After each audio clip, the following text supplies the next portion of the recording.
Okay, guys, I'm going to start YouTubing my trials and tribulations with this car I bought. This is a 1979 Mustang with a 5.3 LS motor in it with a turbo 80 millimeter VS Racing turbo and a 4L80 trans stock converter. It has the Holley Terminator X Max. I bought the car. The guy pretty much put it together just to get it running. Um, that right there is the fuel line running through the passenger compartment. That's all the spaghetti wiring. Um,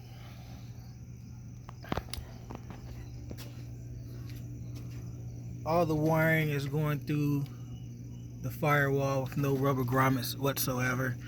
So I've been riding it, just trying to get the car to run good before I tear it all down, but I keep having one issue after another. This video is going to be about my oil leak issue. I had oil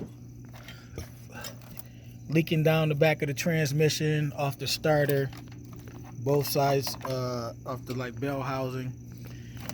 This was full of oil. So first thing I did was took the oil sensor, camshaft sensor out, took that out, put them back in, dried all this off. Brake parts, cleaned it, shot air on it, dried it, started the motor up, drove the motor about a mile or two, came back. All this was still dry, just like you see it. However, this had oil on it. So I couldn't see where it was coming from, so I took the intake off, as you can see. This was pretty oily. You can still see the oil. There was oil down in there. I kind of sopped it up or whatever. Had a new knock sensor in it. This was in front. That was completely dry. So I'm looking at it, and that was perfectly round, and that was ate up over there. So I popped the cover off of the valley tray, and what I found was that's the front intact. This was the rear. I believe I have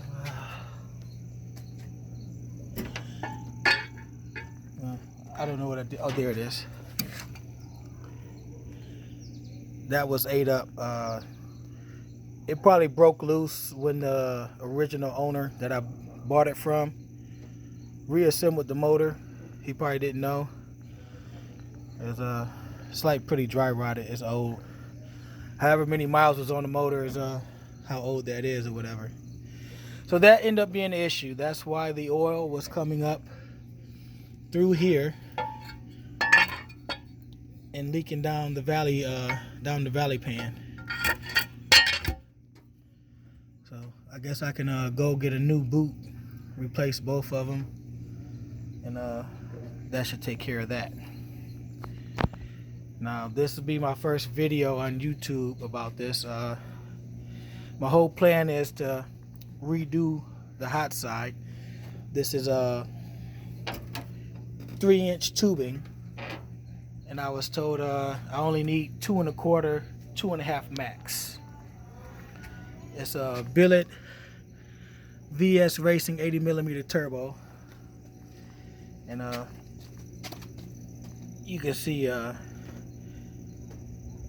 it's kind of, he did what he had to do to get it running, and he had it running. I get a ton of exhaust fumes coming in the car, probably for one, through all the different holes in the firewall or whatnot, but also due to the placement of the pipe. So I'm going to redo it.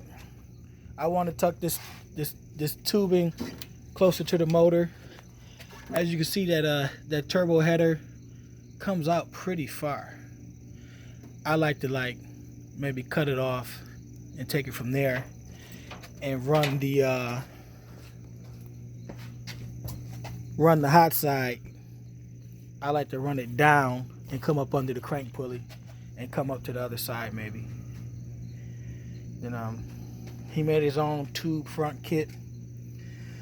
And I was wondering, why would you have two pieces in the middle of here? Like, but I kind of figured it out, because you see where he added a piece right there. Why not have one long continuous piece? So what I figured he did was he cut off the shock tower. He only cut it to right here. And if you look, you can see the turbo. I guess he once he tried to place the turbo, he didn't have room. So he needed to cut the shock tower back some more. And once he had to do that, he had to extend the tubing, and I guess that's what happened right there. I'm no CSI detective, but I'm pretty sure that's what happened, because there's the other weld right there where he just added the pipe or whatnot.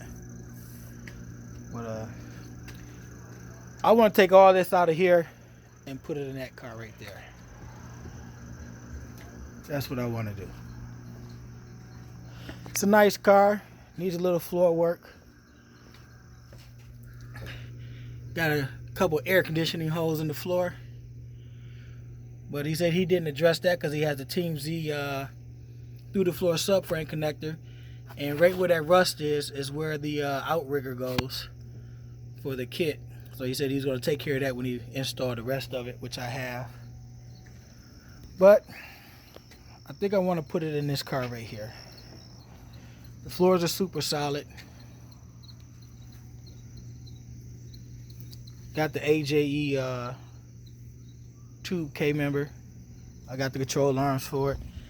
This has a QA1 K member in it, which it doesn't matter because it's turbo. If it was going to be naturally aspirated and exhaust was going to go back towards the firewall, then you would have an issue with your headers fitting down in there. But since it was turbo, it didn't matter. But I still want to use the AJE on this car. That way, if I ever want to go naturally aspirated, I can switch it up, swap it out or whatnot. But a few little issues. He has solid motor mounts in here, and he has a solid trans mount. So that needs to be addressed. But like I said, I think I'm gonna snatch this out, because this feels more like a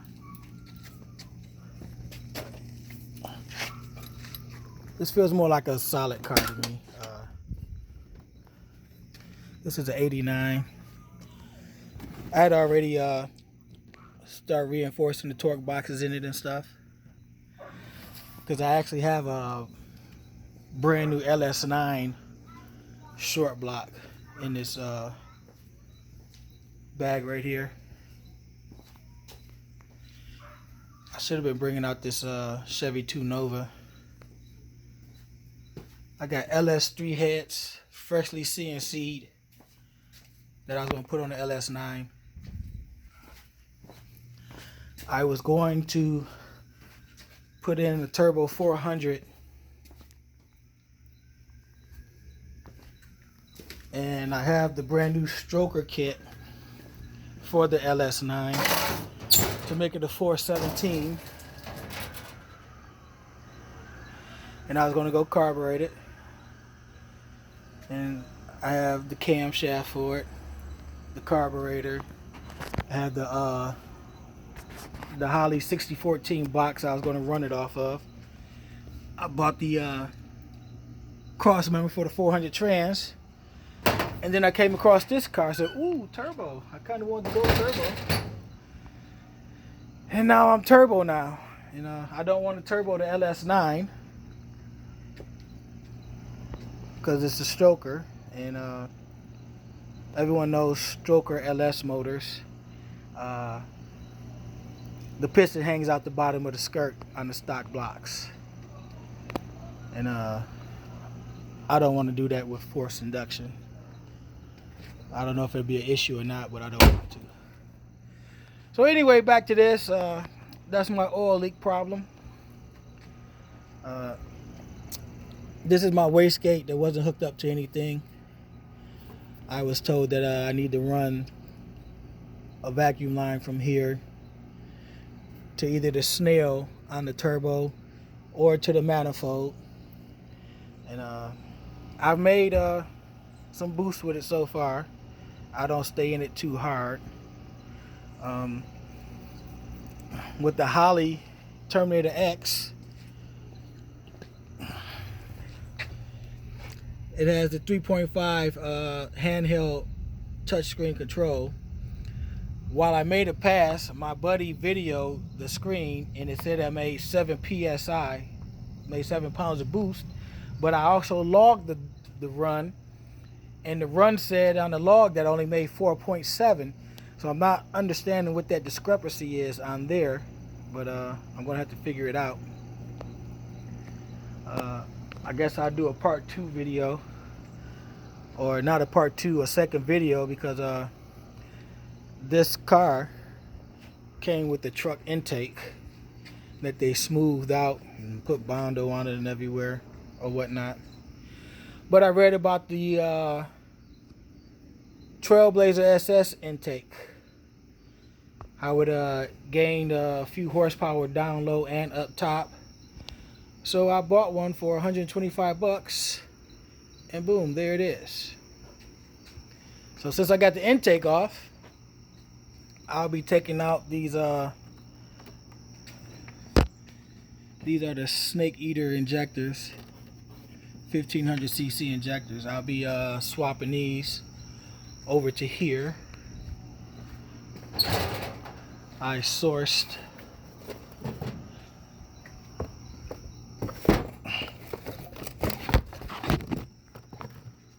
a War 92mm throttle body from my buddy. He has I think a 98mm turbo. He went with the 102mm. So I'll be swapping this onto here and putting this back onto the motor. The only thing I'm not sure of is if I'm just going to go ahead and pull this all out now, or am I going to throw that back on there with the new Trailblazer intake and run it around some more. I was getting some oil film on the front of this, and they were saying, they was talking about my evac, the motor didn't have any blow-by. There was 0 coming out of here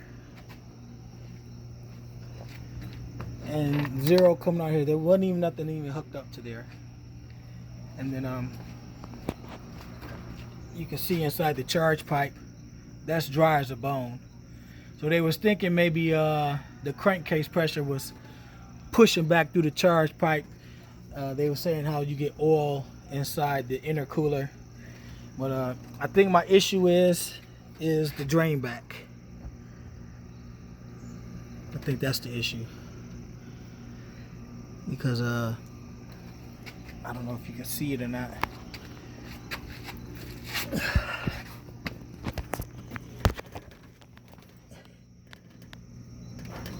See how it's going to the pan, and it kind of swoops down and then goes up. So the oil would have to come down and then try to make it up and through that bend. So I'm gonna have to change that. There's the solid motor mounts I was telling you guys about.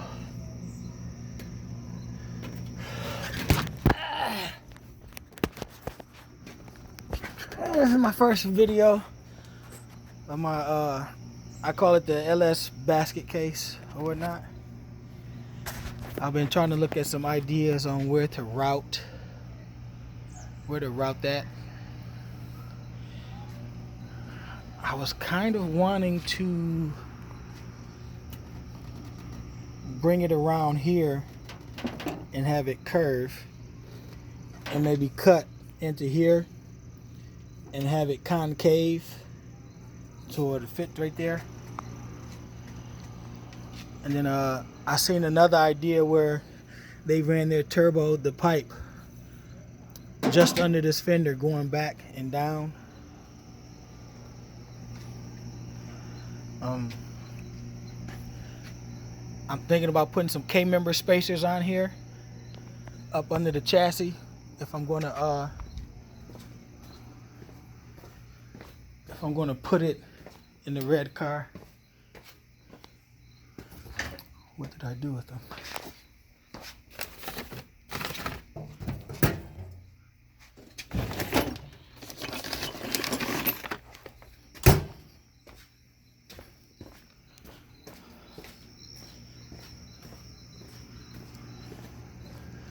I don't know how long YouTube will let me have this video, but I made K-member spacers a long time ago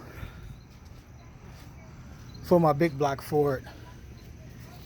And how they go is just as it says, it's a spacer, and it's going to raise the body up 1 full inch. So the body will be up 1 full inch, but the motor will stay down. And I can bring the body and motor down with the coilover kit.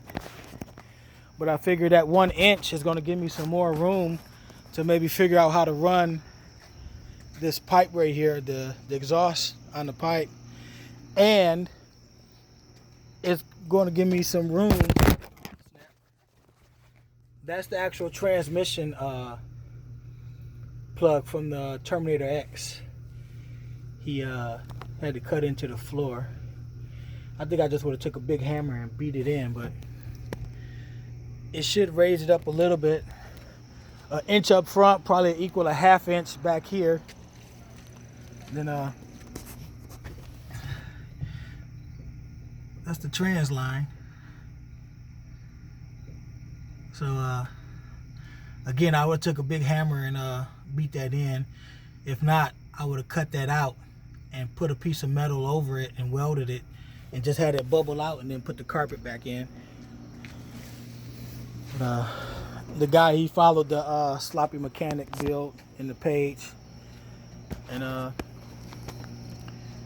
that's what he did, and that's where it's at. I just want to unsloppy it just a little bit. Can't understand why those headers go that far forward, and I wondered, will I hurt anything by chopping it back to maybe about there? Alright guys, I'm gonna wrap it up. I'm gonna hit the auto parts store, see if they sell rubber boots, the replacement boots for this.